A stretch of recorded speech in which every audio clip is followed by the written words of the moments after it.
कहीं भी होंगे, कहीं से भी पढ़ रहे होंगे, आपकी तैयारी बिल्कुल अच्छी चल रही होगी। कोशिश करें कि टीचर से ज़्यादा मेहनत आप भी करें। एक टीचर आप कहीं के किसी के पास पढ़ते होंगे तो कम से कम वो टीचर 12 से 15 घंटे मेहनत करती है। आप भी कम से कम 8 से 10 घंटा ज़रूर मेहनत करें, तभी आपको एक जॉब या तो रेलवे में या कोई अपना स्टेट में आपको जॉब मिलेगा। नहीं तो अब रेलवे में धीरे धीरे वैकेंसी कम होते जा रही है, पोस्ट कम होते जा रही है, जिसकी वजह से अदर एग्ज़ाम में भी आपकी कट ऑफ बढ़ सकती है। तो अपनी तैयारी को मजबूत रखें। मैं आपको अभी मैथ जिस तरह से जितना मेरा हो सकता है मैं आपको देने का प्रयास करता हूं। आप इस प्रश्नों को सबको ज़रूर देखें। बाकी और भी आप कहीं भी पढ़ रहे होंगे उससे कोई दिक्कत नहीं है, मैं भी बहुत चैनल देखता हूं, तो आप भी ज़रूर देखें। ऐसा नहीं है कि आप किसी एक चैनल पर डिपेंड रहें, ऐसा नहीं करना है। वीडियो देखने के तरीके होते हैं। जो न्यू स्टूडेंट होते हैं उसको आपको लगातार अभी वीडियो देखना पड़ेगा, कहीं से भी आप देखते हैं तो। लेकिन जो बच्चे पुराने होते हैं तो उसको आप स्किप करके भी देख सकते हैं या 1.5 के स्पीड से। तो ये सब आपको तैयारी में आपको दिमाग लगाना है कि ज़्यादा से ज़्यादा प्रश्नों को हमको इकट्ठा करना है। चलिए शुरू करते हैं। आज का जो पहला प्रश्न करा, 540 रुपया में एक मशीन का जो पुर्जा है बेचने पर एक शकीला को 10% की हानि होती है। मतलब शकीला 540 रुपया में एक किसी भी मशीन का जो पुर्जा है अगर 540 में बेचती है तो 10% की हानि होती है। तो हमेशा हमें लाभ हानि चाहे जो भी रहे, हमें क्रयमूल का 100 मानना है कि अगर हम क्रयमूल को अगर 100 रुपया मानते हैं तो शकीला ने क्या की है, 540 रुपया में उसको बेच दिया और उसे 10% की हानि हुई। तो अगर क्रयमूल 100 मानेंगे तो 10% हानि पर बताइए 100 का कितना होगा, 10 रुपया। यानी 10 रुपया जब हानि होगा तो कितना में बेचेगा, 90 में। किताब का है कि 540 में बेच देंगे, हम लोग कहेंगे 90 में बेच देंगे। अगर आपसे पूछा कि बताइए, इसका पूछा गया कि बताइए लाभ प्राप्त करने के लिए यानी 10% लाभ प्राप्त करने के लिए शकीला को वही पुर्जा कितने रुपया में बेचना चाहिए। तो बताइए क्रयमूल 100 होगा, 10% लाभ, तो इसका 10 रुपया होगा तो कितना हो जाएगा, 110 में बेचेगा। इसी को काट छाट करिए, 1 0 से 1 0, 9 छक्के 54 कट जाएगा और 11 छक 66 पर 1 0, यानी 660 रुपया में शकीला अगर उस पुर्जा को बेचती है तो उसे 10% के क्या होंगे, लाभ होंगे। चलिए अगला प्रश्न देखते हैं। मैं आपको 100 मानता हूँ हमेशा, कभी भी एक मानने का प्रयास मैं कम करता हूँ, चाहे वो लाभ हानि का हो चाहे साधारण ब्याज का हो। हमेशा मैं प्रत्येक चैप्टर में जहाँ पर सुविधा होती है कि 100 मान करके ही काम चलाइए, जिससे आपको परसेंटेज निकालने में आसान होती है। अगला है, किसी धनराशि पर 2 वर्ष के लिए 10% की दर से प्राप्त हुए चक्रवृद्धि ब्याज और साधारण ब्याज के बीच का जो अंतर है वो 50 रुपया ब्याज का वार्षिक रूप से संयोजित होती है तो धनराशि क्या। देखिए ऐसे प्रश्नों में हम आपको बताए थे, जब 2 वर्ष का आपका एक रहे, जब समय 2 वर्ष का रहे और साधारण ब्याज और चक्रवृद्धि ब्याज ये दोनों का अगर अंतर दिया हुआ रहे, कब 2 वर्षों में मैं बता रहा हूँ, अगर साधारण ब्याज और चक्रवृद्धि ब्याज 2 वर्षों का अंतर अगर दिया हुआ है तो एक फॉर्मूले होते हैं, 2 वर्ष के अंतर का फॉर्मूला होता है। कितने वर्ष का, 2 वर्ष का अंतर का, 2 वर्ष का अंतर क्या होते हैं, 2 वर्ष के अंतर का फॉर्मूला होता है R²/100% गुने मूलधन, P का मतलब मूलधन, R²/100% गुने क्या होंगे, मूलधन होगी। अब बताइए इसमें कह दिया कि 2 वर्ष का जो अंतर है वो कितने रुपया का है, 50 रुपया का। 2 वर्ष का अंतर की जगह पर 50 लिख देंगे। ये 2 वर्ष का अंतर किस चीज़ का है, CI का है और किसका है, SI का, ये ध्यान रखिएगा। उसके बाद में R², क्या R का मान है, बिल्कुल है। R का मान कितने प्रतिशत, 10%, तो 10 लिख देंगे। और R² है तो 10 × 10 कर दीजिए और बटा कितना, 100। प्रतिशत हटा दीजिए तो नीचे कितना आएगा, 100 आएगा। और आपसे मूलधन पूछा है तो P लिख दीजिए। अब इसी को काट छट करेंगे, आंसर आ जाएगा, बस कुछ नहीं करना। फिर ये बताइए 10 दहा के 100 से कट जाएगा एक, ये 100 यहाँ जाके गुना होगा तो कितना हो जाएगा, 5000 हो जाएगा। यानी बताइए जो मूलधन था वो कितने रुपया था, 5000 था। क्या ऑप्शन में आपको 5000 है, बिल्कुल है। ऑप्शन नंबर कहाँ है, बी में है। तो इस चीज़ को आप ध्यान रखिएगा कि अगर 2 वर्ष का एक साधारण ब्याज और एक चक्रवृद्धि ब्याज का अंतर अगर दिया हुआ रहे, अगर आपसे वहाँ से मूलधन पूछा जाए तो हो सकता है मूलधन दे करके रेट भी पूछा जा सकता है आपसे। तो इस फॉर्मूले को याद रखना, 2 वर्ष का अंतर बराबर R²/100 प्रतिशत देना जरूरी है और गुणे क्या, मूलधन। ये प्रतिशत हटाएंगे तो नीचे कितना आएगा, 100 आएगा। बच्चे क्या करते हैं कि यहाँ प्रतिशत नहीं देखते हैं, r² बटा 100 गुणे मूलधन लिख करके छोड़ देते हैं। ऐसा गलती नहीं करिएगा क्योंकि वहाँ प्रतिशत देना जरूरी है। आगे बढ़ते हैं। अगला है, खेलों में भारत द्वारा जीते गए स्वर्ण पदक की रजत पदकों की कुल संख्या 85 है। भारत द्वारा जीते गए रजत पदकों की संख्या और स्वर्ण पदकों की संख्या के बीच निम्नलिखित में कौन सा अनुपात नहीं होगा। इसमें कह रहा है कि स्वर्ण और रजत, मतलब कि स्वर्ण और रजत मिला करके, स्वर्ण का मतलब होता है सोना वाला और रजत का मतलब होता है चांदी वाला, ये दोनों को मिला के कितने जीते हैं, 85 को जीता है। अब इसमें से आपसे कहा जा रहा है कि इनमें से कौन सा जो अनुपात है वो नहीं हो सकता है। तो बताइए, अगर मान लिया जाए कि स्वर्ण और रजत का जैसे अगर 85 में है तो 85 का कोई भी, अगर इसको हम 2 भाग में बांटना चाहेंगे, जैसे मान लिया जाए कि 2 भाग में बांटें, एक जगह मान लीजिए हम कर दें यहाँ पर, एक जगह मान लीजिए यहाँ पर कर दे 20 और एक जगह कर दे 25, तो बताइए क्या ये अगर मान लेते स्वर्ण 25 को जीतेगा, रजत 20 को जीतेगा, काटिए तो कितना होगा, 5 से 5 पचे 25 और 5 से कितना, कितना होगा, 25 होगा तो कितना होगा, 60 ना होगा, हाँ 60 होगा, 5 पचे 25 और 12 पचे 60। ये बताइए कि जो रेशियो है, जैसे हम मान लिए कि 85 गो में स्वर्ण का एगो 25 गो, रजत का एगो 60 गो, अब इसको रेशियो निकालिए तो 5 अनुपात कितना आया, 12 आया। इसका मतलब जो रेशियो आया है वो वैल्यू से कटना चाहिए। देखिए कटेगा, 12 5 कितना, 17, 17 पचे 85, कट रहा है कि नहीं कट रहा। इसका मतलब जो भी आपके ऑप्शन में रेशियो दिया हुआ उसको जोड़ने पर वो जो वैल्यू 85 दिया हुआ वो कटना चाहिए, और नहीं कटेगा तो इसका अनुपात नहीं होगा, कट जाएगा तो इसका अनुपात होगा। बस यही कॉन्सेप्ट इसका है। ऐसा प्रश्न एक आपको और पूछा जाता है कि एक संदूक में कुछ सामान रख देता है, 20 गो 25 गो, और आपसे कहेगा कि वो संदूक गिर गया, कह देगा 20 गो गिलास है और वो संदूक गिर गया तो कुछ गिलास टूट गए, तो आपसे पूछेगा कि निम्नलिखित में कौन सा अनुपात नहीं हो सकता। उसमें भी यही कॉन्सेप्ट लगता है कि जितने वस्तु संदूक में रहेंगे और उसका जो भी अनुपात ऑप्शन में रहेगा वो अनुपात उससे कटना चाहिए, वो नहीं कटेगा तो उसका अनुपात नहीं होगा। आइए ऑप्शन में देखते हैं। तो पहला अनुपात में 2:3 है, तो जोड़ेंगे तो 3 और 2 5 होगा, बिल्कुल कटेगा, 17 से ही कट जाएगा फिर, यानी पहला अनुपात हो सकता है। दूसरा अनुपात है 12:13, देखते हैं 12 13 जोड़ेंगे तो 25 होगा, क्या ये कटेगा 25 से, नहीं कटेगा 50 से, इसका मतलब यह अनुपात नहीं हो सकता। बाकी आप किसी को भी चेक करिएगा तो कट जाएंगे। आपका आंसर कौन होंगे, 12:13 होंगे। बस कुछ नहीं करना था और ऐसे प्रश्न एग्जाम में पूछ देते हैं। चलिए आगे बढ़ते हैं। आगे करा, यदि 2 संख्याओं का योग 17 है और उनके वर्गों का योग 145 है, 2 संख्या है, x + y कर दीजिए या a + b कर दीजिए, दोनों का योग 17 है और इसके वर्गों का योग x² + y² बराबर कितना है, 145 दिया हुआ। तो आपसे पूछा गया है कि बताइए इस संख्याएं कौन कौन है। देखिए इसको ऑप्शन से बनाने में आपको ज़्यादा बेटर होंगे क्योंकि कम समय में बन जाएंगे। फॉर्मूले से भी आप बना सकते हैं, जहाँ पर कम समय लगे उसी चीज़ को आप लगाइए और जो आपका माइंड एक्सेप्ट करता है वही चीज़ लगाइए। ये नहीं कि जो माइंड एक्सेप्ट नहीं कर रहा उस चीज़ को लगा दिए, क्योंकि मैथ बनाने के बहुत तरीके होते हैं। अब इसमें बताइए ऑप्शन उठाया जाए। पहला ऑप्शन में 11 और 6 है, तो बताइए 11 और 6 17 तो हो रहा है। क्या ये दोनों का स्क्वायर करके अगर हम जोड़ेंगे 11 का स्क्वायर और 6 का स्क्वायर तो क्या 145 आएगा। तो यूनिट डिजिट से देखिए ना, 11 का स्क्वायर करेंगे तो लास्ट में 1 आएगा, 6 का स्क्वायर करेंगे तो 36, लास्ट में 6 आएगा, जोड़ेंगे तो 6 1 7 होगा। क्या 7 यहाँ है, नहीं है, इसका मतलब ये नहीं होगा। बी वाला ऑप्शन में देखते हैं, हमें पूरा स्क्वायर भी नहीं करना यूनिट डिजिट से। बी वाला में 8 और कितना 9 है, मतलब x का मान 8 और y का मान 9। इसको स्क्वायर करेंगे तो 64, इसको स्क्वायर करेंगे तो 81, 4 और 1 5 बिल्कुल आ रहा है, 8 और 6 14 बिल्कुल आ रहा है। इसका मतलब 8 और 9 आपका क्या है, बिल्कुल करेक्ट आंसर है, यही ऑप्शन सही है।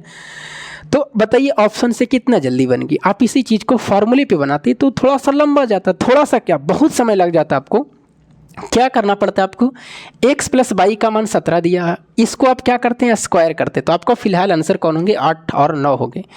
आप इसको पहले स्क्वायर करते तो बताइए क्या होता है, a + b का होल स्क्वायर, इधर भी स्क्वायर होता इधर भी स्क्वायर होता, तो ये square plus B square plus 2ab होता है, अब बराबर कितना 17 का स्क्वायर कितना 289 हो गया। इसका देखिए मान दिया हुआ है कितना 145, उधर घट जाएगा, यानी 2x/y बराबर होंगे 289 में से 145 घटाइएगा तो 9 में से 5 जाएगा 4 और 8 में से 4 जाएगा 4 और 1, ये कटेगा कितना 2 सत्ते 14 2 दूना 4, यानी x/y का मान कितना आ गया 72। अभी आंसर नहीं आया। यहाँ से भी कितना दिमाग लगा देता कि सर 72 को क्या 9 गुना 8 लिखते तब भी आ लिखते, x का मान 9 y का मान 8 तब भी आ जाएगा। तो आपको कहीं ना कहीं दिमाग से लगे अगर सर पूरा हम बनाते तब क्या करते, यहाँ से आगे क्या करते, तो यहाँ से आपको फिर x माइनस y का मान निकालना पड़ता, और x प्लस y का मान दिया हुआ है, x माइनस y निकालते तो इसका फॉर्मूला होता है x प्लस y का होल स्क्वायर और माइनस कौन सा 4xy और इसके अंडर रूट करते, तो ये आपका बेसिक से है। इसके बाद में सभी मान रखिएगा, x प्लस y का भी मान है, x गुना y का भी मान है, और यहाँ से वर्गमूल निकालिएगा। वर्गमूल निकालने के बाद में वो जो भी x माइनस y का मान जो भी आ जाए, अब ये इक्वेशन 1 हो जाएगा और एक इक्वेशन 2 हो जाएगा। अब यहाँ से सोल्व करने के बाद में आपको x और y का मान निकालना पड़ेगा। ये आपको बेसिक से है, क्या ऐसे बनाना नहीं बनाना है, आपको एग्जाम में देखना है कि कम समय में कौन भरेंगे। आपको तो आंसर टिक करना है ना, किसी को आपको बताना वहाँ पर थोड़ी है, या कोई आपसे पूछ थोड़ी रहा, आपको तो आंसर टिक करना है। तो जल्दीबाजी कैसे टिक होगा ये आपको देखना है। इसीलिए मैं अपने चैनल पर लिख दिया हूँ कि मैं जो मैथ बताता हूँ वो ऑप्शन से भी, ट्रिक से भी और कॉन्सेप्ट से भी 90% ट्रिक से होते हैं, 5% ऑप्शन से होते हैं और 5% कॉन्सेप्ट से होते हैं। यही है, तो कॉन्सेप्ट सब जगह लगते हैं लेकिन ट्रिक वाले 90% में लगा सकते हैं। अगर 100 प्रश्न मैथ को दिया जाए तो 90 प्रश्न आप बिल्कुल ट्रिक से बना सकते हैं। 5 प्रश्न उसमें ऐसे होंगे जो आपको कॉन्सेप्ट लगाना पड़ेगा और 5 प्रश्न ऐसे होंगे जो बाई ऑप्शन होने हैं। तो इस तरह से मेथड है, तभी जा करके आप सारे प्रश्नों को मैथ को सोल्व कर पाइएगा किसी भी एग्जाम में। आइए आगे बढ़ते हैं। अगला, कोई धनराशि वार्षिक रूप से संयोजित पर चक्रवृद्धि ब्याज 5 वर्षों में स्वयं को दुगनी हो जाती है। 5 वर्षों में स्वयं को क्या होती है दुगनी, मतलब कोई भी चक्रवृद्धि ब्याज पर अगर मूलधन कहता है कि हम 1 रुपया रखेंगे तो इसका जो मिश्रधन है वो कितने रुपया हो जाता है, तो मिश्रधन इसका कहता है कि 5 वर्ष में दोगुनी हो जाती है। कितना दोगुनी हो जाती है, यानी 1:2 भी कर सकते हैं। अगली लाइन में करा कि बताइए कितने वर्षों में यह अपने से 4 गुनी हो जाएगी, मतलब यह पैसा जो 2 गुना था अब यह पैसा कितने गुनी हो जाना चाहिए, यहाँ से 4 गुना। तो यहाँ देखिएगा जब चक्रवृद्धि ब्याज का सवाल रहे और आपसे कहेगा कि बताइए 4 गुना, इसका मतलब है कि कहीं ना कहीं स्क्वायर इसका हो रहा है, मतलब 2 का क्या हो रहा है स्क्वायर हो रहा, तो 2 का स्क्वायर करेंगे तो बिल्कुल 4 आएंगे। अभी जो स्क्वायर आपको हुआ है इसी को यहाँ पर गुना कर देना है, मतलब कि 5 वर्ष है और यहाँ पर कितने पावर आया 2 पावर, तो 2 से गुना करेंगे तो कितना होगा 10 वर्ष, यानी आपका जो आंसर होंगे कितने होंगे 10 वर्ष होंगे। अगर यहाँ पर बताइए 8 होता तो 2 के पावर 3 होता तो यहाँ 3 से गुना करते। अगर यहाँ 16 गुने का था 2 के पावर 4 होता तो यहाँ 4 से गुना करते। तो इस चीज़ को आप ध्यान रखिएगा, यहाँ पर जो भी इसका गुनी आएगा करके जो भी पावर होगा इस समय में आपको क्या करना गुना कर देना है, वही आपको आंसर निकल जाएगा समय। चलिए आगे बढ़ते हैं। तो इसका आंसर आपको 10 वर्ष होंगे, जो ऑप्शन नंबर का है बी में है। अगला करा कि एक परीक्षा में मोहित ने पूर्णांक में 30% अंक प्राप्त किए लेकिन 25 अंकों से अनुत्तीर्ण हो गया, मतलब फेल कर गया। देखिए किसी भी एग्जाम में अगर ऐसा प्रश्न रहता है तो सबसे पहले आपको मानना है किसी भी कंपटीशन एग्जाम में एग्जाम 100% का होता है, कोई भी एग्जाम 100% का होता है। अब कोई लड़का अगर उसमें फेल करेगा तो आपको जितना नंबर से वो लड़का फेल कर रहा है उतना नंबर उसको दे करके अपने मन से उसको पास करवा देना, एक कॉन्सेप्ट है। सर पास से अगर ज़्यादा मार्क्स लाएगा तब, जैसे मान लीजिए कि 100 नंबर में 40 नंबर पास है, एक लड़का 60 नंबर लाया तो 20 नंबर ज़्यादा लेके चला आया, तो उसको आप घटा दीजिएगा, दोनों को बराबर रखना है। एगो फेल कर रहा है उसको पास करवा देना, जो ज़्यादा लाया उसको कम कर देना, बस यही कॉन्सेप्ट आपको लगाना। करें एक परीक्षा में मोहित ने पूर्णांक में 30% अंक प्राप्त किए, मतलब एक लड़का मोहित है जो 30% अंक प्राप्त किया और 30% अंक प्राप्त करने के बाद में उसने 25 अंकों से फेल कर गया, तो 25 इसको दे देते हैं तो ये बेचारा पास हो गया। अगर आगे लिखा हुआ है एक अन्य छात्र जिसने 38% अंक प्राप्त किया और उत्तीर्ण होने के लिए आवश्यक अंकों से 15 अंक अधिक लाया, मतलब एक लड़का और है जो 38% अंक प्राप्त किया लेकिन ये ज़्यादा लेके चलाया 38 नंबर, कितना नंबर 15 अंक ज़्यादा लाया, सॉरी 38 ना जाए 15 ज़्यादा लाया, तो 15 घटा देंगे तो ये भी पास दोनों आपस में क्या हो जाएगा बराबर हो जाएगा।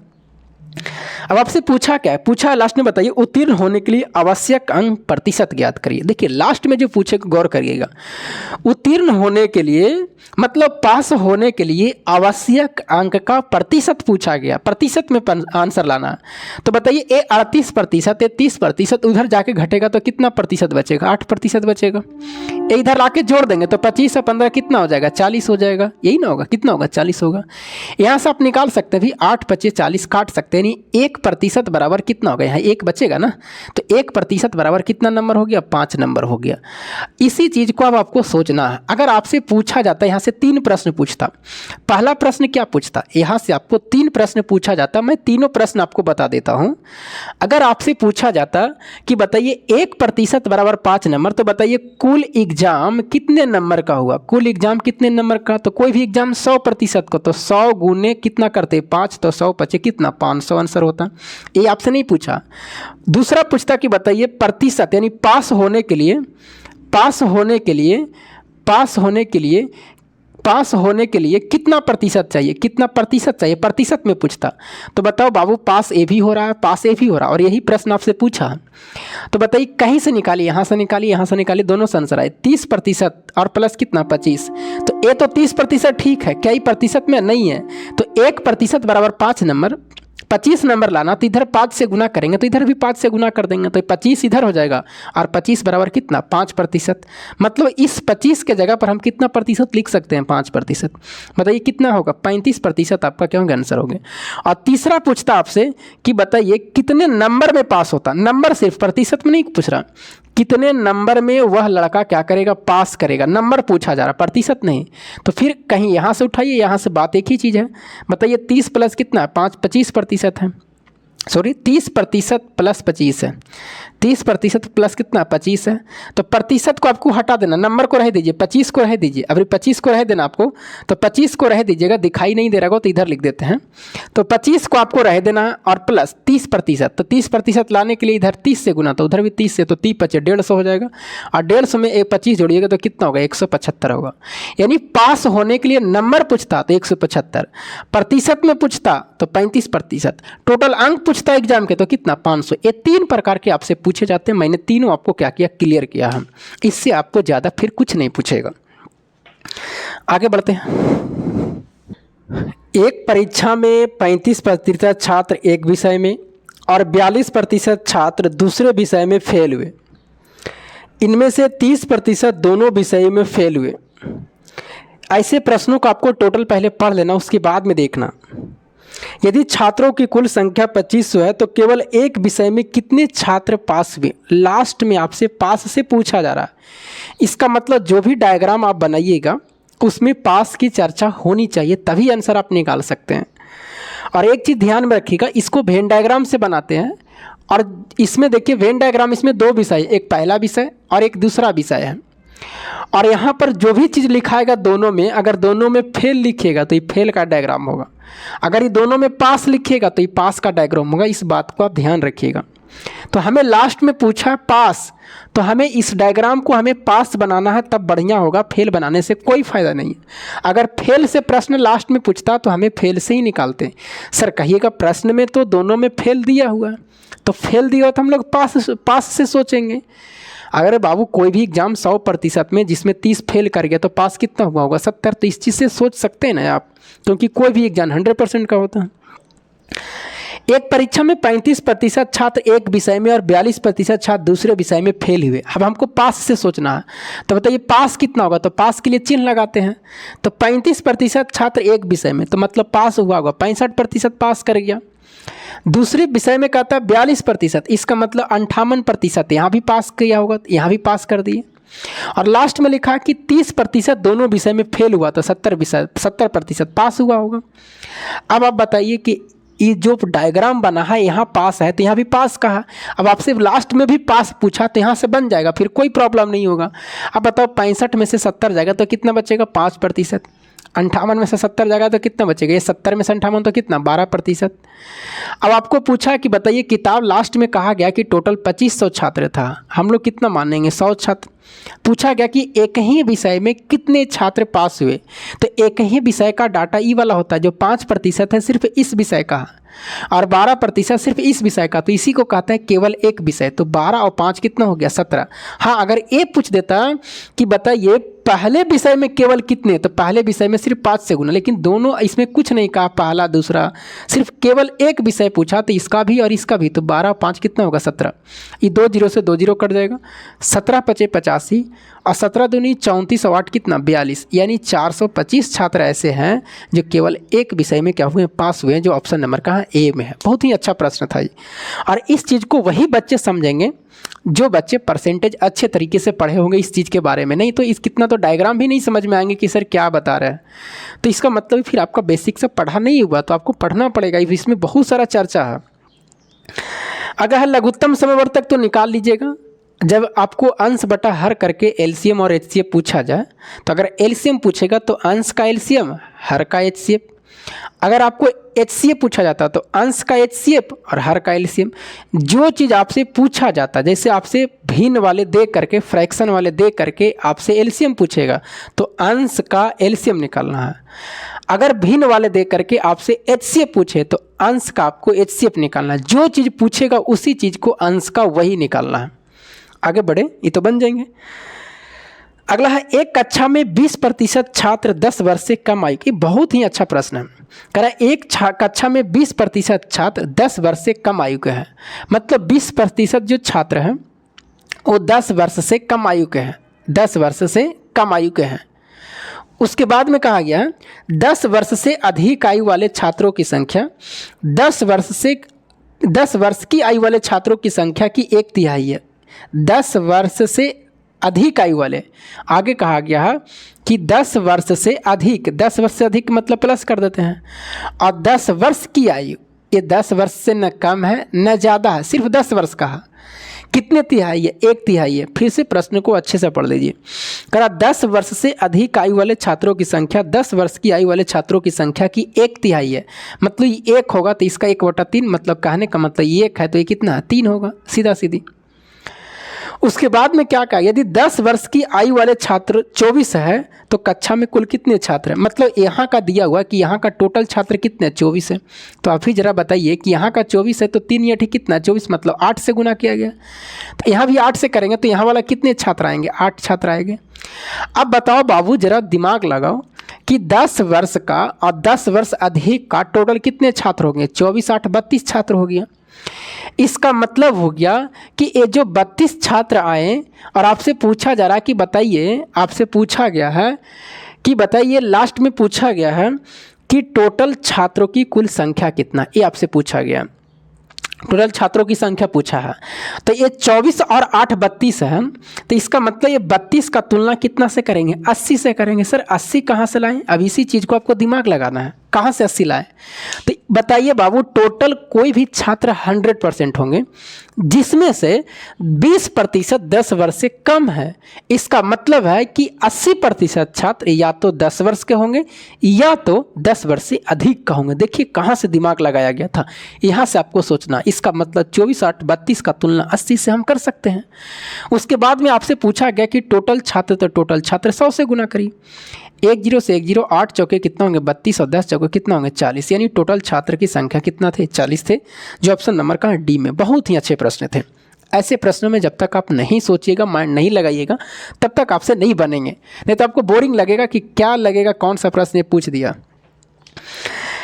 अगला, किसी भिन्न का हर उसके अंश से 2 अधिक है। यदि अंश को 3 गुना किया जाता है और हर को 2 गुना किया जाता है तो भिन्न 1/2 बन जाती है। तो भिन्न क्या था, ऐसे प्रश्नों को आपसे ऑप्शन से बनाना। हाँ, अगर भिन्न का अंश और हर का योग पूछता और ऑप्शन में योग दिया हो रहा था तब फिर ऑप्शन से नहीं बना पाते, फिर वहाँ पर x/22 करके अंश को x हर को 22 तब बनाते। लेकिन यहाँ पर ऑप्शन से आपको काम चल जाएंगे। ऑप्शन में दिया हुआ है, ए में 2/5 दिया हुआ, बी में दिया जो ऑप्शन दिया हुआ है वो कितना दिया हुआ, 3/2 दिया हुआ। सी में 1/4 दिया हुआ और डी में कितना 1/3 दिया हुआ। अब जैसे जैसे कह रहा हूँ इसको करिए। पहले कह रहा किसी भिन्न का हर उसके अंश से 2 अधिक है। हर अंश से 2 अधिक है, यहाँ भी अधिक है। क्या यहाँ है? इसका मतलब ये ऑप्शन नहीं होगा। क्या यहाँ अधिक है? 1/4 है, ये 3 अधिक है, इसका मतलब भी नहीं होगा। क्या यहाँ अधिक है? बिल्कुल अधिक है, यहाँ 2 अधिक है, ऊपर में 1 है नीचे 3 है, तो 2 अधिक है ना। एक भिन्न का हर उसके अंश से 2 अधिक है, मतलब ऑप्शन ए भी सही हो सकता है, ऑप्शन ए भी सही हो सकता है। अगली लाइन को पढ़िए, बताइए एक लाइन से 2 ऑप्शन छट गया। अगला करा, यदि अंश को 3 गुना किया जाता है और हर को 2 गुना किया जाता है तो 1/2 हो जाता है। करा अंश को 3 गुना, मतलब इसको 3 गुना करिए और इसको 2 गुना, हर को 2 गुना, तो भिन्न कितना होना चाहिए? 1/2। आइए करते हैं। 3 दूना 6 होगा, 5 दूना 10 होंगे। क्या ऐसा होगा? नहीं होगा। अगर इसको काटिएगा भी, 2 तिया 6, 2 पचे 10, तो 3/5 आएगा। और ये कह रहा था 1/2 होगा, इसका मतलब ये भी ऑप्शन नहीं होगा। अब लास्ट में आपको चेक नहीं करना, आँख मूंद के टिक लगा देना, निश्चित होगा, 100% होगा ही। नहीं होगा विश्वास है तो इसको गुना करिए। अंश को कहता है कि 3 गुना, हर को कहता है 2 गुना, तो बताइए 3 एकम 3 होंगे और 3 दूना 6 होंगे। इसको अगर काटेंगे तो कितना होगा? 1 और नीचे कितना आएगा? 2, मतलब 1/2। ये बिल्कुल आ रहा है, इसका मतलब यही ऑप्शन क्या है? सही है। इसीलिए हम आपको बताए थे, जब 3 ऑप्शन छट गया, चौथा आँख मूंद करके टिक कर दीजिए, समय बर्बाद आपको नहीं करना है। आगे चलिए।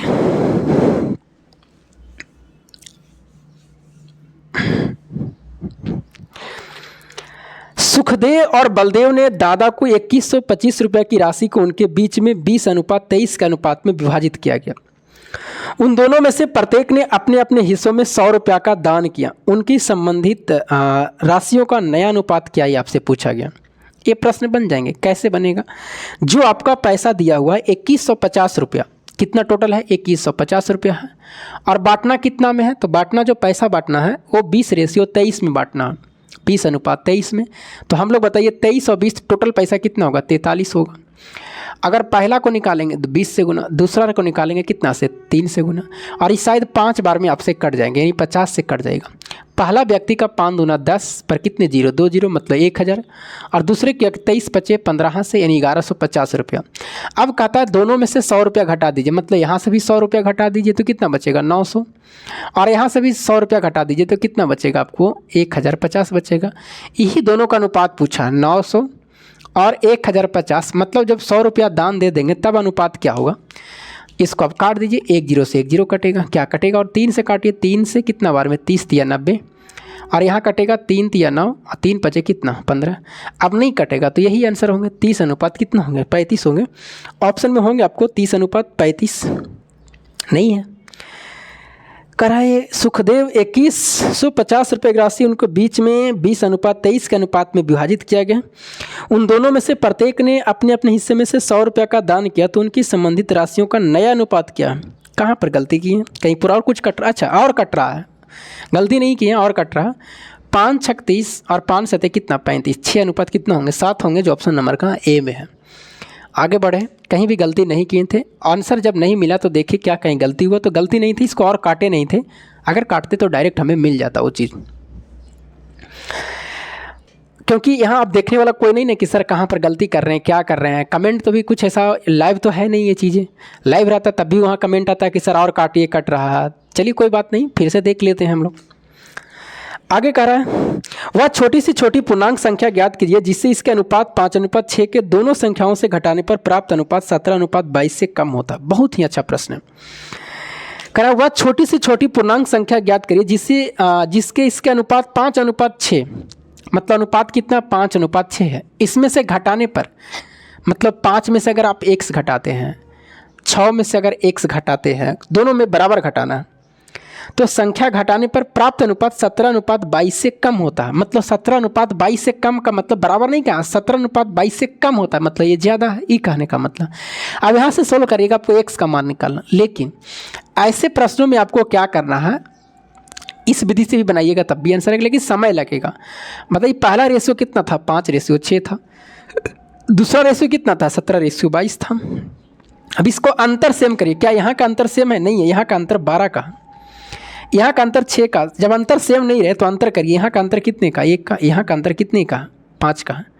अब इसका वाला यहाँ गुना और इसका वाला यहाँ गुना। अब गुना करेंगे तो 5 पचे कितना होगा 25 और 6 पचे कितना होगा 30। 1 से गुना करेंगे यही रह जाएगा 17 और कितना 12। यहाँ का अंतर 8 का हो गया, यहाँ का भी अंतर कितना का 8 का, यानी 8 घटाएंगे तो इतना आएगा। क्या ऑप्शन में 8 आपको है देख लीजिए। तो ऑप्शन में कहिएगा तो 8 तो नहीं है सर। अगर ऑप्शन में 8 नहीं है तब क्या करेंगे, तो फिर वैसे ऑप्शन को आपको देखना है कि जो 8 को काट रहा है। अब कहिएगा सर 8 को तो 2 को काट रहा है, तो फिर अगला माइंड आपको लगाना है कि सबसे कम पूछा गया है, कहीं पर न्यूनतम लिखा गया। पढ़िए प्रश्न को, करा वह छोटी से छोटी पूर्णांक, तो छोटा एक ऑप्शन में 4 दूना 8 भी हो रहा है, 2 चौके 8 भी हो रहा है। लेकिन अगर आंसर 8 रहता तो 8 हम टिक कर देते, और कोई ऑप्शन में सर तीनों रहता 8 4 2, तो फिर देखते तीनों 8 4 2 रहता तो फिर 2 ही मारते, क्योंकि 8 का वैल्यू आपसे इससे कटने चाहिए। जो इसको काटेगा वही सही होगा, 3 तो सही होगा नहीं, 5 तो होगा नहीं, तो 4 होगा, और कौन सा 2। तो क्या 4 होगा, नहीं। 4 कब होता जब 2 नहीं रहता, तब आपसे छोटा पूछा गया, तो इसका आंसर कितना होंगे 2 होंगे। तो आपको बहुत धैर्य रख करके बहुत कॉन्सेप्ट लगाना पड़ता है और टिक करना पड़ता है, और नहीं तो फिर इससे बनाइएगा समय ज़्यादा लगेगा और इससे समय क्या लगेंगे कम लगेंगे। ऐसे प्रश्नों को आपको प्रैक्टिस करना है, कम से कम 5 से 10 प्रश्न करिएगा तो जब जाके आपको क्लियर हो पाएंगे। आगे बढ़ते हैं। अब आपको इच्छा इससे बनाइए या ऐसे बनाइए, ऐसे वाला उसी को समझ में आएंगे जो इस मेथड से पढ़े होंगे तब आएंगे। नहीं तो मैथ ऐसा चीज़ आप जिस टीचर से पढ़ लीजिएगा वही कॉन्सेप्ट आपको माइंड में घुसेगा, इन करेगा। ये रियली बात है। आपको लगेगा कि नहीं यही टीचर मेरे लिए अच्छे हैं, होता है। 2 अंकों वाली एक संख्या के अंकों का योग 12 है। अब देखिए ये प्रश्न को पढ़ते पढ़ते आपको माइंड में आना चाहिए कि हमें ऑप्शन से ही टिक करना है इसको। यदि अंकों के क्रम को उलट दिया जाता है तो प्राप्त नई संख्या का 7 गुना मूल संख्या के 4 गुने के बराबर होता है। संख्या ज्ञात कीजिए। सबसे पहले देखिए अंकों का योग 12 कहाँ कहाँ हो रहा। तो पहला ऑप्शन में भी 12 हो रहा, दूसरा में 7 5 12, 8 4 12, 7 5 सब जगह हो रहा। मतलब ऑप्शन में आपको लिखा हुआ है 84, 75, 57 और 48 दिया हुआ, तो सब जगह 12 हुआ, सब जगह क्या हो रहा 12 हो रहा। अब देखते हैं कि इसको कौन सा ऑप्शन सही होगा, अगली लाइन से आपको पता चल जाएगा। यदि अंकों को क्रम को उलट दिया जाए, अच्छा अंकों को क्रम को उलटेंगे तो यहाँ से कितना हो जाएगा 48 हो जाएगा, यहाँ का कितना होगा 57 होगा, यहाँ का 75 होगा और यहाँ का कितना होगा 48 होगा। अब कहा क्या गया, यदि अंकों को क्रम को उलट दिया जाता है तो प्राप्त नई संख्या, तो नई संख्या कौन सा होगा, ये नई संख्या होगा। प्राप्त नई संख्या का 7 गुना मूल संख्या के 4 गुने के बराबर है, मतलब इसका 7 गुना इसके 4 गुना के बराबर होना चाहिए। अब गुना करते हैं, 4 चौके 16, 4 चौके 16, 8 चौके 32, 1 33, 336 आ रहा, 8 7 56 और 7 चौका 28 और 5 कितना 33, बिल्कुल आ रहा, दोनों जगह बराबर आ रहा। अब इस सब ऑप्शन को आपको चेक भी नहीं करना, अगर आपको समय बिताना है तो चेक करिए, यानी आपका पहला आंसर सही है, 84 ही सही है। क्योंकि आप समय बिताइएगा तो ऐसा ही फालतू जाएंगे। जब पहला ऑप्शन ही क्लियर हो रहा है लैंग्वेज से तो फिर आपको पहला ही सही है। अब दूसरा तीसरा सब चेक कर लिए, नहीं आएगा वैसा। अब बाकी डिटेल से बनाना तो फिर समय का बर्बादी है। अब बनाइएगा तो आपको कोई वैसा थोड़ी है कि जिस लड़का को ऑप्शन से बनाएगा उसको 2 नंबर का होगा तो उसको 2 नंबर मिलेगा। आप मतलब डिटेल से बनाइएगा तो आपको 10 नंबर मिल जाएगा, ऐसा थोड़ी है। आप बोर्ड का एग्जाम थोड़ी दे रहे हैं, तो आपको जल्दी टिक करके निकलना है। $1 में 16 संतरे बेचने से एक व्यक्ति को 20% की हानि होती है। 60% लाभ अर्जित करने के लिए उसे $1 में कितने संतरे बेचना हो चाहिए। देखिए इसको हम लोग बनाते हैं रकम बटा कितने मात्रा से, रकम बटा मात्रा, रकम बटा किससे मात्रा से, यही फार्मूला लगाइए। करा कि $1 में 16 संतरे बेचने से, $1 मतलब वो रकम हो गया, ये रकम हो गया, कितने संतरे 16 संतरे, ये आपका मात्रा हो गया। बेचने से एक व्यक्ति को 20% की हानि, तो बताइए 20% हानि में कितना बेचेगा, तो 80 में बेचेगा। 60% लाभ अर्जित करने के लिए उस $1 में कितने संतरे बेचना चाहिए, तो 60% लाभ का मतलब कितना 160, यही ना। अब आपको पूछा गया है $1 में कितने संतरे बेचने चाहिए, $1 में कितने संतरे बेचने चाहिए, तो इसका कहने का मतलब हुआ $1 मतलब रकम को ऊपर में 1 रहना चाहिए और मात्रा को कितने, इसमें जो भी मात्रा आ जाए। जैसे अगर बाबू मान लीजिए हम 1 कहें, 1 बटा हमें 20 आ गया, इसका मतलब क्या इंडिकेट कर रहा कि $1 में हमें कितने संतरे बेच रहे हैं 20। तो आपको ऊपर हर हाल में 1 बचाना है किसी भी तरह से। 1 रह दीजिए, बाकी को काट दीजिए, 80 दूना 160। अगर कहता कि बताइए 2 रुपया में, तो इस 2 को अब नहीं काटते, इसे ही छोड़ देते, 2 रुपया में 16 संतरे बेचते, लेकिन आपको कह रहा है $1 में, तो $1 का मतलब इस 2 को उड़ा दीजिए, 2 अठी कितना 16, बच रहा है 1 बटा कितना 8। इसका मतलब हुआ $1 में कितने मात्रा, मतलब 8 संतरा आपको क्या करना चाहिए, बेचना चाहिए। ऑप्शन नंबर कहाँ है, बी में है। तो इस रकम बटा मात्रा को आपको लगाना है, तो आपको क्या हो जाएंगे, आंसर जल्दी आ जाएंगे। नहीं तो इसको रेशियो मेथड से भी बनाते हैं, तो थोड़ा सा कभी कभी रेशियो मेथड भी काम देते हैं, वो भी अच्छे, कभी कभी ये भी काम देते हैं, ये भी अच्छे, दोनों आपको याद रखना है।